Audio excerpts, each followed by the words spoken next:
Hatchery থেকে মহামারী, 9টি গ্রামের হাজার জন আক্রান্ত। বন্ধ করুন হ্যাচারি, নয়তো এখনই গদি ছাড়তে হবে। তৃণমূল বিধায়ককে চোখ রাঙিয়ে হুমকি।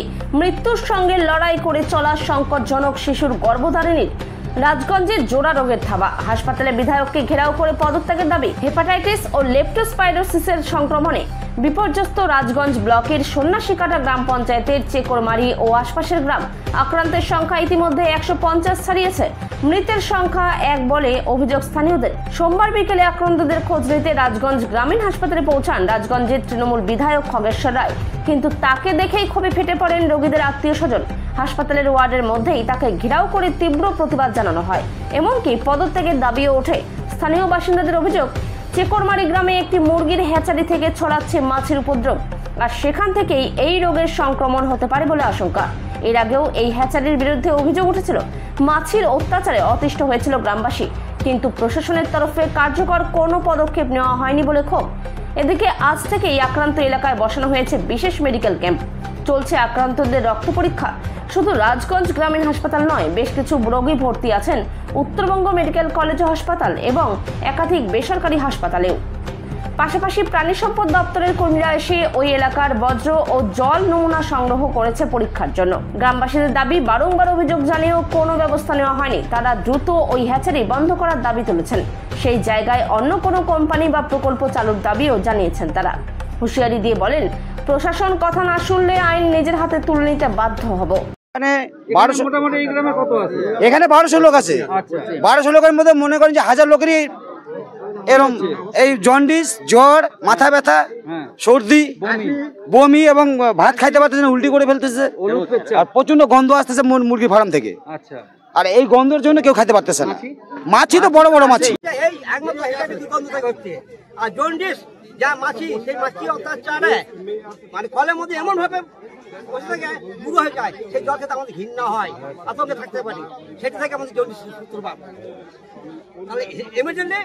তাহলে মাছির জন্য তো খেতেই পারি না, ভাতের মধ্যে পড়তেছে, সবজির মধ্যে পড়তেছে, এখানে তো দাঁড়াই যাচ্ছে না। কি নাম বলেন আপনার? লক্ষ্মী দাস। ব্যাপারে বেড আমরা অস্থায়ী কিছু বেড বাড়িয়েছি, সংখ্যায় মোটামুটি 10 থেকে 15টা বেড বাড়িয়েছি। এখনো আপনারা যখন গেছিলেন দেখলেন 6টা বেড অলরেডি বেড়েছে, আরো 5টা বেড আসছে, আরো 2-4টে বেড আমরা বাড়াবো। সব নিয়ে 15টার মতো অ্যাডিশনাল বেডস আমরা করছি। পেশেন্ট যদি আসে সেটা ম্যানেজমেন্ট দেওয়ার জন্য, এই পরিস্থিতি, এই ঘটনাতে ওই গ্রামটার জন্য, স্পেসিফিক এরিয়াসগুলোর জন্য। হাসপাতালে আসলে কি ব্যাপার শুনে আজকে অতীব দুঃখের বিষয়, মানে কি করে বুঝাবো। আমি 4 টাইম বিধায়ক হলাম, যে এরকম ঘটনা এর আগেও কোনোদিন হয়নি।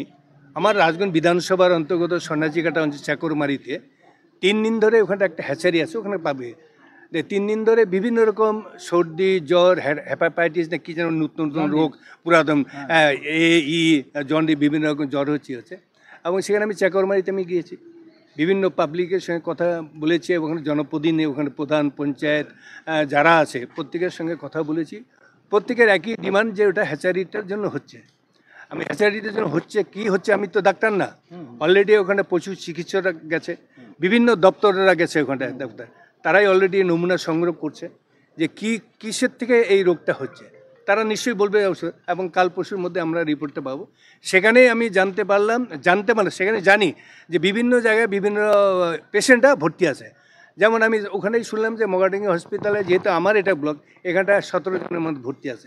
আমি তখন চিন্তা করি না, তাদের সঙ্গে দেখা করি, সামান্য হয়তো 2-1টা ফল দিই, ফল দেওয়া, তাই 17 জন এখানটায় ভর্তি আছে। তাদের দেখা করতে আসলাম যাতে ট্রিটমেন্ট ভালো হয়। বিএমের সাথে কথা বললাম, 2-1টা ফল দিলাম।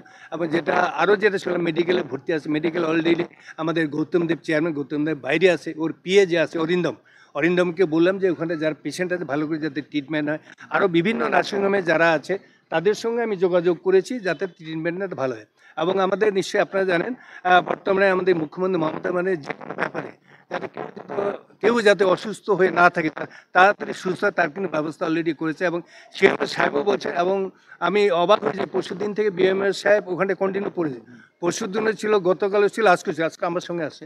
এবং সুন্দরভাবে তাদের যাতে তাড়াতাড়ি সুস্থ হয়ে উঠে তার ব্যবস্থা করা হচ্ছে। এবং যেটা দেখলাম, বেডেরও আরও বেড প্রয়োজন আছে, ইমার্জেন্সি বেডের প্রয়োজন আছে, অ্যাম্বুলেন্সের প্রয়োজন আছে। অলরেডি কথা হয়ে গেছে, অ্যাম্বুলেন্স এখানে যথারীতি অ্যাম্বুলেন্স 3-4টা যাতে অ্যাম্বুলেন্স যারা মানে বেশি অসুস্থ হয়ে দিনে নেন, যাতে তাদের